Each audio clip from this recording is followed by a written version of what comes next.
The Pentagon appears to be reluctant in giving President Trump military options to strike North Korea, according to the White House's way of thinking, the New York Times reports.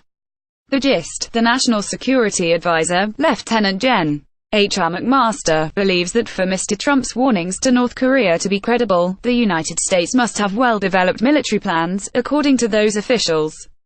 But the Pentagon, they say, is worried that the White House is moving too hastily toward military action on the Korean peninsula that could escalate catastrophically.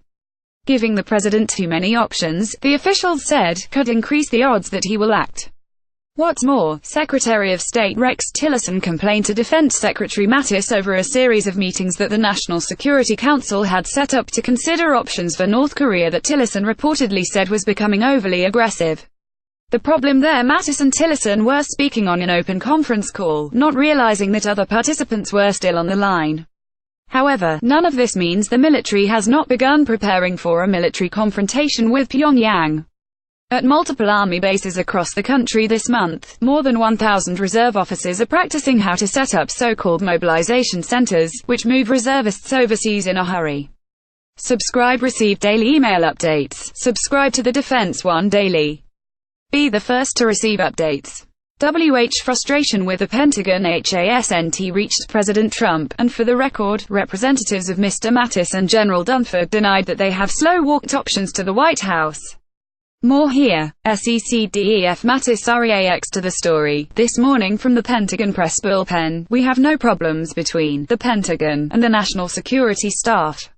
I've been over there, to H.R. McMaster and the National Security Council, twice this week on other issues. And both times I stopped with him and we discussed how the meeting's going to go that day.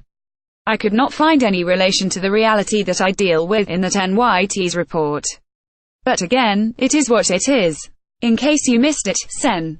Tammy Duckworth, D. Illinois, the Army helicopter pilot turned lawmaker, recently returned from a visit to South Korea with this message: the U.S. military seems to be operating with the attitude that a conflict will probably happen, and we better be ready to go. Read that, here. China's military wants more nuclear weapons to prevent bullying by other nuclear powers, the South China Morning Post reported Tuesday, citing a commentary in the state-run PLA Daily. To enhance China's strategic counterbalance in the region and maintain China's status as a great power, and protect national security, China has to beef up and develop a reliable nuclear deterrence capability, read the PLA commentary. SCMP writes the PLA also said China would still stick to the no first use doctrine, meaning there were no circumstances in which it would be the first to use nuclear weapons. For what it's worth, China has never declared the scale of its nuclear stockpile, but the Washington-based Arms Control Association puts the country's total at 270 warheads, the fourth biggest of the five main nuclear states. Russia has 7,000, the US 6,800, France 300 and Britain 215, the association estimates.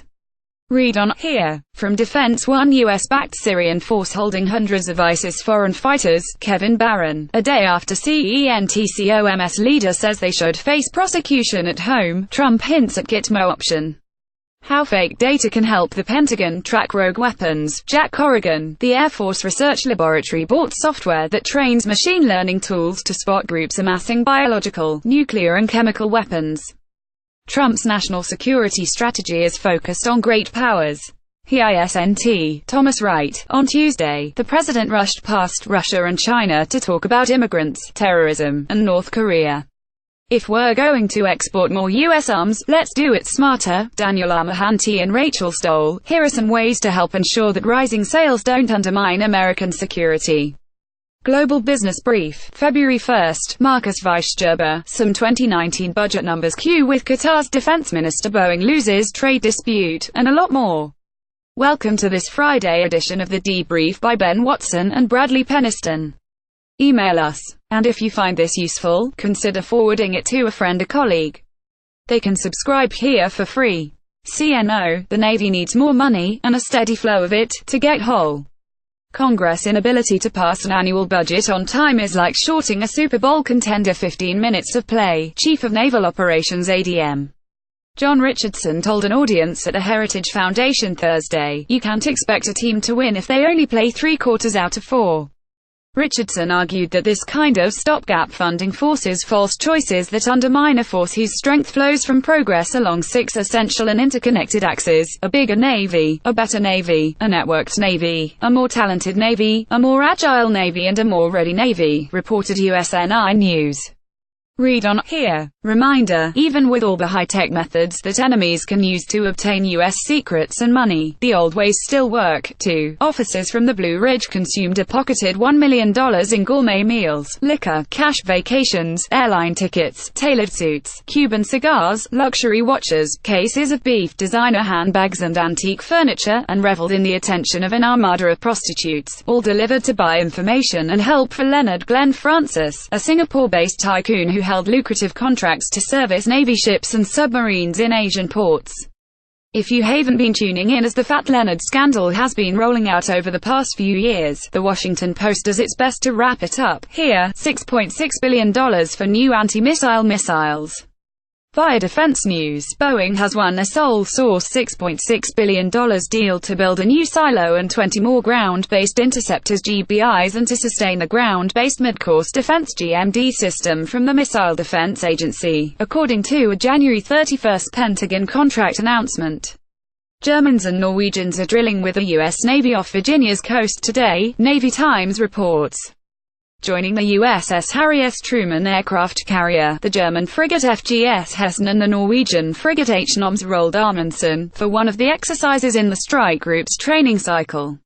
Afterward, the Hessen will remain and deploy with a strike group when Truman heads for 5th and 6th Fleet waters by early April. A bit more, here. New littoral combat ship coming tomorrow. At noon Saturday, the United States Navy will commission the USS Omaha, a littoral combat ship, or LCS, in San Diego, Omaha's KMTV News reported Thursday. For what it's worth, this is the 4th ship named after Omaha. The first was a propeller-driven sloop of war, the second was a light cruiser and the third was an attack submarine. A tiny bit more, here. Russia says 1. The U.S. Navy's maps are wrong and 2. It won't stop flying close to U.S. aircraft. These reactions follow this weekend's close call over the Black Sea when an armed Russian fighter jet flew within 5 feet of a Navy surveillance plane. The message Thursday from Russia's defense ministry: when commanders sent foreign pilots for reconnaissance missions to this part of the Black Sea, they should take into account that they will meet with the Russian fighter jets, not Ukrainian partners.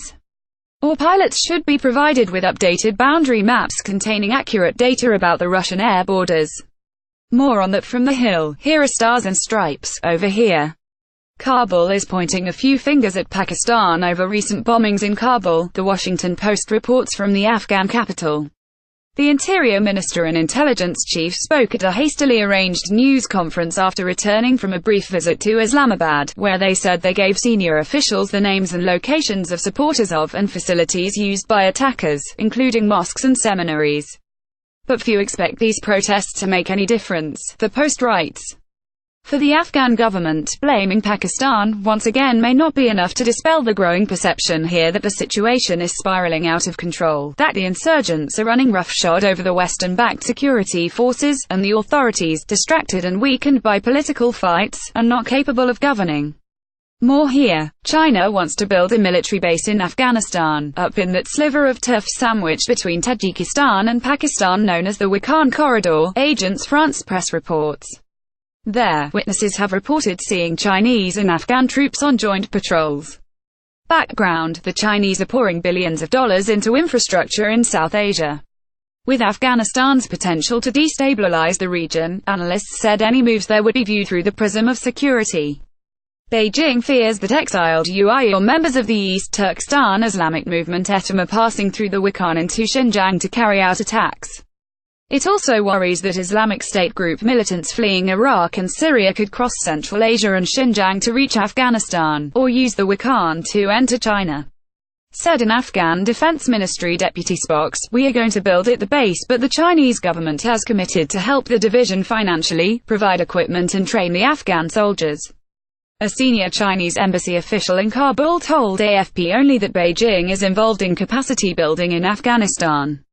More here. The U.S. just banned military support to South Sudan, Reuters reports, in a move designed to step up pressure against President Salva Kiir to end the country's 4-year civil war. Worth noting, while the United States does not conduct arms sales with South Sudan, the move prevents any U.S. company or citizen from providing military equipment or defense services to the country's warring factions. In case you're playing catch-up, oil-rich South Sudan has been wrecked by civil war since 2013, when troops loyal to Kiir clashed with troops loyal to then-Vice President Riek Machar. The conflict has claimed tens of thousands of lives since then, slashed oil production and driven about a third of the population of 12 million from their homes. More here. In Yemen, Saudi Arabia and the UAE are losing their grip on what control they have left. Reuters reports in a good roll-up of what's happened this week, and if you missed it, set aside 36 minutes this weekend for a podcast explainer on how Yemen descended into a chaos state. Here. Finally this week, take a listen to the second podcast from Public Radio International's New Things That Go Boom series, a production they say explores national security and foreign policy in a way that doesn't make you want to gouge out your eyes. Episode 2 asks, what is this thing we call national security and who does it protect? Discussed in under 30 minutes, white nationalism, the Haitian Revolution, and the impacts of nuclear weapons production on the Navajo Nation. Worth a listen. Begin. Here.